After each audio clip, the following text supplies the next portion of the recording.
Hi hello friends నమస్తే. ఇంకా మేమైతే వైజాగ్ బీచ్ దగ్గరికి వెళ్ళిన తర్వాత అయితే షిప్లోకి వెళ్దామని అయితే అనుకున్నాము. సరేలే అని చెప్పేసి ఈసారి బీచ్లోకి వెళ్ళకుండా షిప్ దగ్గరికి అయితే బయలుదేరాము. షిప్ పేరు అయితే కుర్సూర్ అంట. ఇంకా దీన్ని అయితే సబ్మెరైన్ అని చెప్పేసి పెట్టారు. ఇంకా సరేలే అని టికెట్స్ తీసుకుందామని వెళ్తే అక్కడ టికెట్ వచ్చేసి 70 రూపీస్ అని చెప్పారు. ఇదేంటే ఇంతకుముందు 20 రూపీసే కానీ వదిన అడిగితే సరే ఇదంతా పిక్నిక్ సీజన్ కాబట్టి 70 రూపీస్ అని పెంచారు. సరేలని మేము 3 టికెట్స్ అయితే తీసుకొని వెళ్ళాము. చిన్నపిల్లలకి అయితే లేదని చెప్పారు.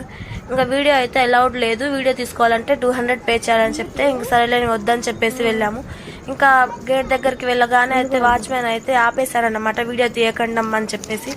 ఇంక సరేలేని మా పాప అయితే 2 ఫొటోస్ అయితే దిగింది. ఈ వీడియో నచ్చితే లైక్ చేయండి, కామెంట్ చేయండి అండ్ సబ్స్క్రైబ్.